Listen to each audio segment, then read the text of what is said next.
So between Simon and Corey and Katie, who would like to start?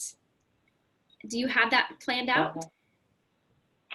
No, Katie, do you want me to start? Yeah, I think we can go ahead and start. And Corey's going to be actually doing the majority of the SDG&E presentation, but since I'm the usual attendee to this committee, I just wanted to kick things off. And Corey comes from our clean transportation team at SDG&E, like he previously introduced himself earlier, and is a wealth of knowledge about everything kind of in the EV space, and is going to let you know where we're at with some of the programs that were recently launched.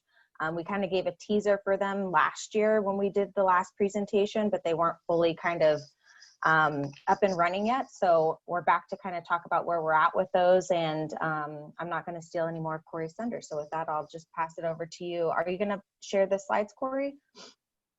Yeah, I can do that. Let me go ahead.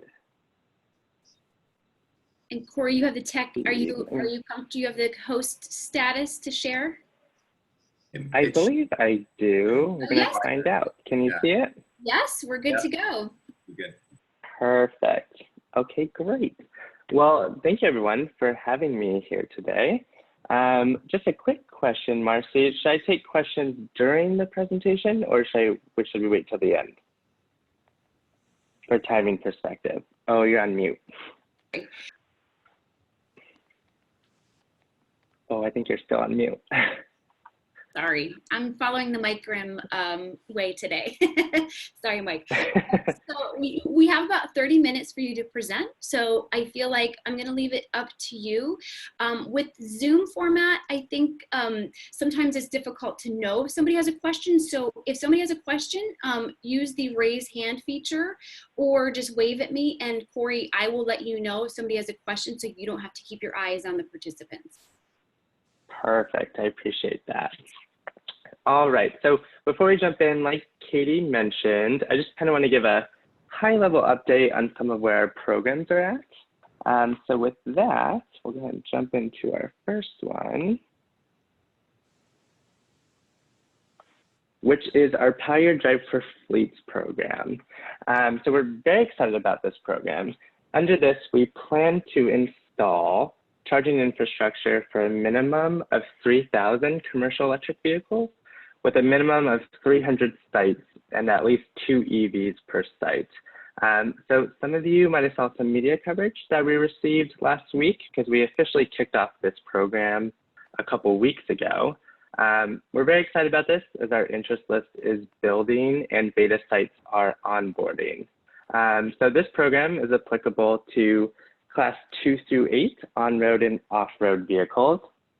So for those of you that don't really know what all of that includes, it includes medium and heavy duty trucks and vans, transit, commuter, and school buses, transport refrigeration units, airport ground support equipment, port equipment, and forklifts. So if anyone is interested in hearing more about this program, what I'll do at the end is I'll go ahead and place in the chat a link, applicable link to all the programs we talked about today. But before I move on, I'll pause there in case anyone has any questions about this program. Nothing? All right, I'll keep it going. All right, so this next is a personal favorite of mine, and that is our Power Your Drive for Parks, Schools, and Beaches program. So under this program, we plan to install 340 EV chargers at approximately 50 sites. So these include level 2 and level 3 chargers. And something else that's important to note about this program is that it does have strong underserved community goals, in some cases over 50%. So in fact, all of our city and county parks that we have selected are in underserved communities. In regards to schools specifically, we plan to bring 196 EV chargers to approximately 30 schools. Our goal is to have 40% of those in underserved communities as well. This is another program that our team is very excited about. Right now, we're kind of strategizing the marketing and letting our customers know once these are in the ground that they are available to them. We should see our first chargers go in the ground in late Q1 of next year. Any questions there? All right, keep moving. So the next thing I want to bring up, and you might have seen this, we recently completed installation of 88 EV chargers at 4 park and ride locations across San Diego. So one in Chula Vista, one in National City, one in El Cajon, and one kind of close to you guys in Oceanside. So each of these park and rides have 20 level 2 chargers and 2 fast chargers.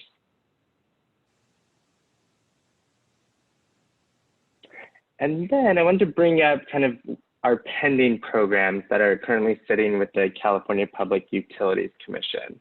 One of which is our Power Your Drive at Work and Homes program, which would bring 2,000 new EV charging ports to multi-unit dwellings and workplaces to San Diego. So if any of you are familiar with kind of our first Power Your Drive program where we did install those chargers at multi-unit dwellings and workplaces, this would be an expansion of that. So naturally, there is a lot of interest in this program, so we'll keep our fingers crossed that it gets approved, and we'll make sure to fill you all in if it does get approved. We're also in the process of getting a high-powered rate approved for our customers, and those are for customers who need DC fast charging capability and relief from traditional bill restrictions that may make the cost of charging too expensive. So what we don't want is to scare any customers away from our Power Your Drive for Fleet program because of rate impacts. So this will help give relief to those customers' bills. And in the meantime, while we're waiting for that rate to get approved, SDG&E has been authorized by the CPUC to offer an interim rate waiver to DC fast charging and medium and heavy duty EV customers. So this waiver allows any of our eligible customers to take service on the existing small commercial time of use rate, which has lower demand charges than medium and large commercial rates. So that's kind of the solution until we get that EVHP rate approved. Any questions there? Corey, I just wanted to go back to the schools, and I've spoken to Simon about this. So on our school sites, we are not putting in any EV chargers just because of the safety factors. So the district has decided through the board that we need to watch out for the safety of our students. So therefore, we don't want strangers coming onto our campuses to charge up. So therefore, we've opted out to do that. Oh, okay. So yeah, are you talking about for our program specifically or just in general? Just in general. Oh, okay. Yeah, there are some schools that have expressed the same concern, and so we are looking at an option for them to make it private. I don't know if that is an option at any of your schools or if the parking lots have gates or whatnot, but we are working with some schools that do want to keep it private. Obviously more like the higher institution, like the colleges and whatnot, are much more open to it not being private, but right. Totally understandable. Yeah, sure. So hopefully you can find a way to make it, still have chargers for your employees, but make it private. True. But yeah, safety is a good point. Yeah, so just so you know, for that program, they are looking at the option to make it private in case anyone you know is interested. Were there any more questions on these pending programs? All right, I'll go into our last thing that I want to talk about, which will be perfect if any of you have purchased an EV between now and March 1st of 2019. It is our limited purchase credit. And what this program is meant to be, it's meant to go until the new statewide program, the Clean Fuel Rebate, launches. But program applications can be submitted until November 30th of this year. The credit amount is going to depend on the number of applicants that we receive. So again, for anyone that did purchase or lease a new EV after March 1st of last year, you can go ahead and apply on our website, which I'll make sure to put that in the chat as well. And one thing that's really important to note on this program is you actually don't need to be an SDG&E customer to qualify. You just need to live in our service territory. And with that, that is kind of everything I wanted to present to everyone today. I do want to mention that we still have our Champion for Clean Air program, which any K-12 teachers and first responders can receive a credit towards a new EV from SDG&E. All right, any more questions for me? Corey, so, there might be questions that come up as Simon presents. So I think this is, I think that he might generate some questions for you. So be on standby, please. All right, that sounds great. And like I said, I'll put everything in the chat. But you can always feel free to email me. Here's my email here, and I'm sure you can get it from Katie as well, in case you guys have any questions on any of our clean transportation programs. Thank you, Corey and Katie. I'm going to share the slides that Simon is going to present. And forgive me that it doesn't really take up the whole screen, but is this big enough for you to see? Any problems? Simon, are you okay to present? And I'll just advance the slide when you tell me to. I'm good to go. Can everybody see the slide okay? All right, well. That's perfect. First of all, thank you for allowing us to make this presentation. As those of you who know me know, I'm pretty passionate about trying to get all of you into electric vehicles. So today we're going to go over the environment, both internally and externally, of the benefits of having an electric vehicle. I'm going to discuss why it's a lot cheaper to fuel an electric vehicle with electricity than to put gas into a gasoline car. We're going to talk about how maintenance is far less with electric vehicles. I'm going to go over some of the incentives that are out there to help you buy an electric vehicle. Volkswagen is getting into electric vehicles big time. There's all kinds of announcements. This little picture here is their new ID.4 that's going to be coming out either later this year or 2021. It's a SUV with a purchase price of around $37,000 and a range of 300 miles, although that can all change. These things seem to change when they go through the EPA testing. All right, next slide, please. Okay. However, before we get into the meat, we need to stop the presses. For those of you who may not have heard, Governor Newsom issued an executive order a couple of weeks ago banning the sale of all new gas cars by 2035.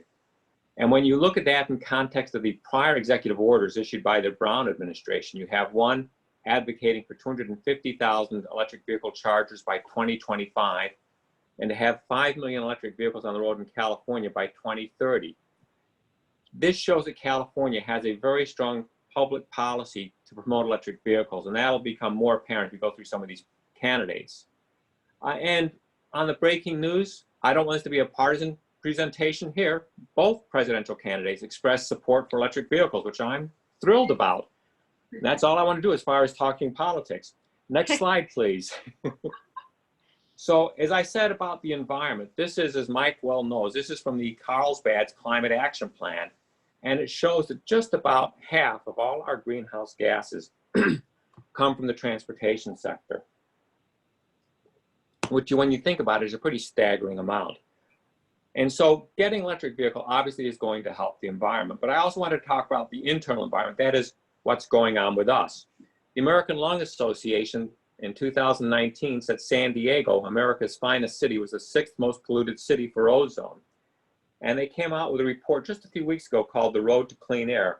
And they speculate, or as a result of science, claim that if you eliminate all or most electric vehicles by 2050, you'll avoid $72 billion in health costs, 6,300 premature deaths, 416,000 lost work days, and 93,000 asthma attacks. Even if only half of that is true, think of all the health benefits by switching from gasoline to electric cars. Next slide, please. So I talked about how electric vehicles are going to be cheaper to run than gasoline, but I have to first say I lied. You can't trust everything I said. People smarter than me checked my math, and you see where I say sedan 1940? Well, someone made a boo-boo. The number should really be 1440, 1,440. So what we did is we took the numbers and we took an average large SUV at 13 miles per gallon. I put gas at $3 a gallon, but it's probably a little more than that now. And that's the amount of driving a gasoline SUV per year of 12,000 miles. The sedan, it's around just a little bit below 1,500. And SDG&E has some very advantageous rates if you charge an electric vehicle. Time of use rate 5, you only pay 9 cents per kilowatt hour.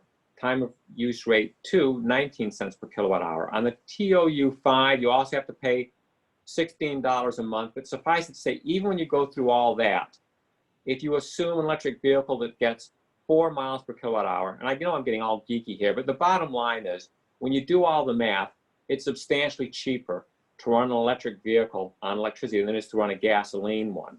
Chula Vista, our city to the south, electrified a large part of their fleet, and they came out with a report that showed a 75% saving by transitioning from gas to electric. Okay, next slide, please. So I also talked about how electric cars are much simpler to maintain. They have, on average, about 10% of the moving parts of a gasoline car.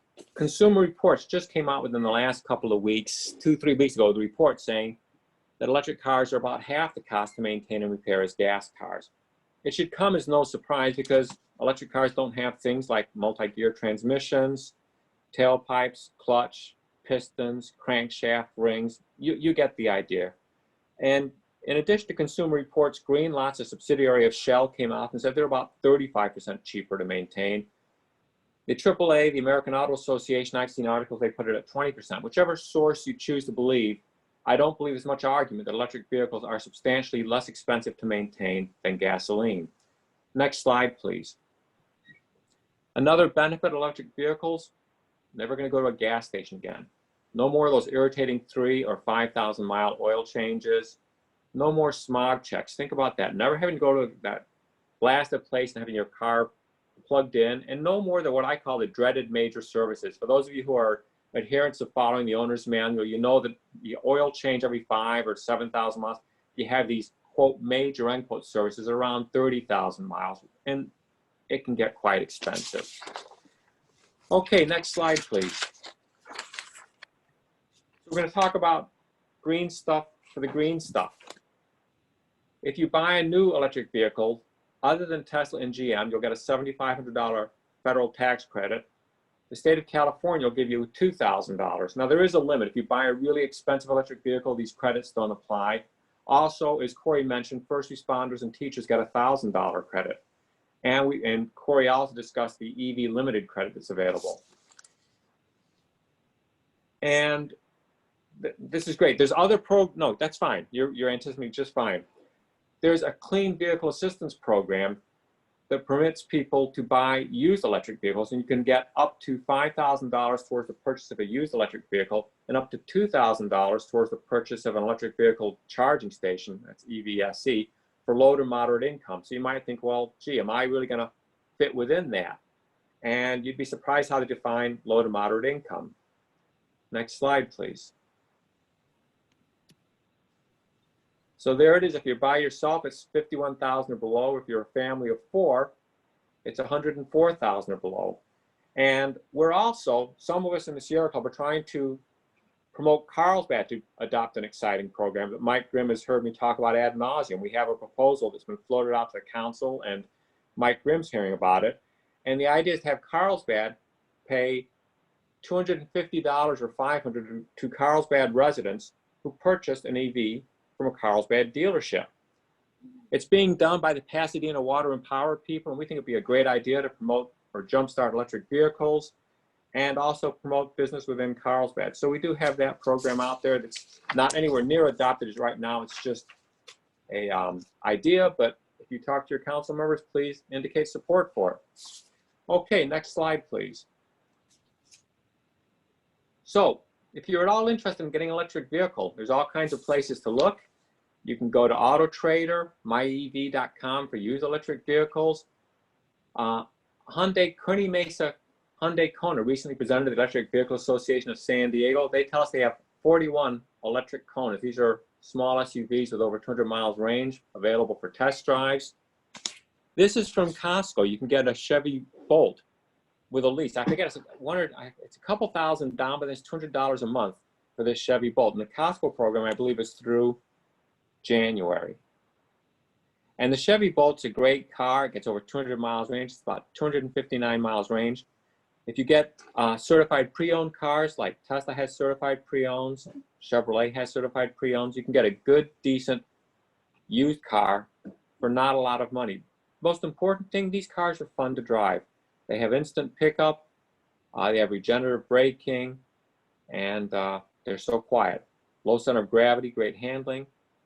And that's about it for the electric cars. Try to keep it within the time limits. Are there any questions for anybody? There were some questions in the chat, but I'm not sure. I think you might have answered some of those. I have a question. So you mentioned that the credits you get for tax credits, excuse me, apply as long as you don't get too expensive of an electric vehicle. Electric vehicles, from my limited research, seem to be a little bit more expensive. So what does that mean when you say you don't get an expensive one? I believe the cutoff, and you're gonna have to go check, but I think it's if the electric vehicle costs more than $64,000. So, for example, if you get a Tesla Model 3, those are trending anywhere from 35 to 50. The Chevy Bolt is in the same ballpark. But if you want that fully loaded model, well, Tesla doesn't have a credit anymore anyway, for the federal credit, but the state credit is still there. If you want that fully loaded Model S that's north of 100,000, you're not going to get the state credit. Thank you. Yeah. Any other questions? All right, Mike, thank you, everybody. Mike Good to see you Grimm, all out there in electric vehicles. I think Mike's got his hand. Thank you. Oh, Sorry, Mike. Yep. Hey, thanks, Brett. Yeah, so Simon, you mentioned that Pasadena Water and Power yeah. already has that program up and running. I just really quickly checked that the letter that you sent in to David Graham and you sent to me before, I didn't see a link in there. Is there any way you can provide me some more information about their program? Absolutely. Do you have an easy link? I mean, I could search for it too, but No, I got it here. Okay, after thanks. the meeting, I'll send you a link. Thank you. I appreciate that. No, anything I can do to help, Mike. I have a question, Marcy. You mentioned that the rebates don't apply for Tesla or Ford. Why have those two been excluded? Sure, it's actually Tesla and GM, and it's a federal. That's okay. It's a federal program. And the way it works is once an automaker sells 200,000 vehicles, the credit goes from 7,500 to half of that, 3,750 for 6 months, then gets cut in half again for 6 months, and then it's gone. Tesla and GM have both sold more than 200,000, and the time period has expired now. So if you go buy that Nissan Leaf, you can still get the credit, but not with Tesla. There's legislation that's sitting in Congress. I don't think it's going anywhere to try and renew that. I think it's a 7,000 credit, but it's not going anywhere right now. So GM, that would be the Chevy Volt, then wouldn't apply. Yeah, GM, the Chevy Bolt with a B, or the Chevy Bolt with a B. The Bolt, why they did that is beyond me. The Bolt with a B is all electric with 259 miles range. The Chevy Bolt with a V is a hybrid that's no longer being manufactured. The latest version had 53 miles electric, I believe, and something like 300 miles gasoline. It's Bolt with the B for battery. There you go. Jay, can I get your hand up? One of the things I'm reading is that Santa Clarita up the way is in their new developments. I think they have a 450 home development. Their city has required that in those developments they have EV charging stations as part of the development in each of their homes. So I don't know where Carlsbad is on that. That would be something on, new developments and even condos where in the garages and whatnot. We visited Viasat and they had a whole bunch of them at Viasat, which was wonderful. So Mike, do you know where we are with regard to that? Yes. So the city council, as part of the whole packages of the climate action plan ordinances last spring, adopted a pretty aggressive EV charging infrastructure ordinance. And so it's been in place for over a year now. For new residential construction, if you have garages, you have to provide basically all the way up to a 220 plug, so someone can plug in EV charging equipment there. If it's multifamily with common parking areas, no individual garages, which is very rare nowadays. You need to provide EV parking, pedestal parking. And then even if you're doing a single family addition or renovation, and either the building permit valuation is over $60,000, or you're even just doing a panel upgrade, like maybe you're getting solar and you're doing a panel upgrade, you're required to put in an EV capable plug in your garage. So we're there, and we're getting a lot of stuff going. Right. I have a question. So, and this maybe is for Corey or Simon, I don't know, but as somebody who's, you know, a consumer considering going over to an EV for the first time, but I don't own a brand new home that has all that stuff that Mike just talked about in it. How easy or difficult is it to get, you know, the infrastructure needs that I would need into my garage, let's say, so I can charge at night, you know, my car or whenever I'm supposed to charge it? Sure. Well, Brett, if you go to Amazon and search for level 2 chargers, you'll have something, several hundred choices will come up. And it really depends on how much you plan on driving each day, but the charging capacity is dictated by the number of amps in the charger. And a lot of people install these things. They're not that difficult. And one of the tricks is you've got to put in a 240 core outlet if you want to use a level 2 charger. You can plug into a 110, but that's only going to charge at like 2 to 4 miles an hour. If you put in a level 2, you can charge anywhere from 70 to 17 miles. And one of the tricks is to have as short a run as possible from your circuit breaker box to where the level 2 charger is going to be. That will reduce your cost. Level 2 chargers on Amazon are anywhere from like $500 to $1,500 or more, but you can get a decent level 2 charger for $500, $750. And Corey, I don't mean to cut you off. If you want to add that, please do. No, that was perfect. Yeah, like Simon mentioned, there's so many different level 2 chargers to choose from. Amazon's a great route. Plugstar.com, if you've never heard of that, is a great just resource for shopping EVs and chargers in general. I know they have like different filters that you can choose from, so you can see what's important to you when it comes to a charger.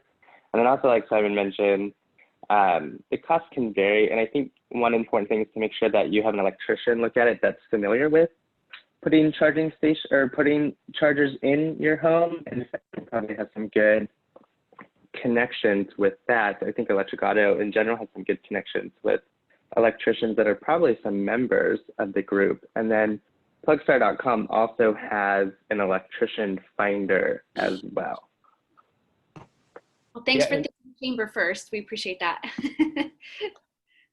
Yes, Brett, I was just going to add, sometimes in some occasions though, you're going to need to go in front of the meter and upgrade some of your infrastructure. So we actually, in our ordinance, we have an exemption for that. If you're needing to talk to SDG&E and you're all of a sudden having to trench across the road to get to some grid infrastructure and have to upgrade all that, that's one thing. And then sometimes you have to do a panel upgrade. So just be cognizant of that, depending on the age of your home and stuff. Jay? Yes. One of the things I'm seeing is that they're putting huge amounts of money, I think billions of dollars, into green hydrogen and into fuel cells. Hydrogen, especially up in Long Beach, I think they're converting all their semis and whatnot that truck so much equipment from ships to other ports or to other areas. They're going to hydrogen. I guess the Olympics was going to be a showcase for hydrogen vehicles too.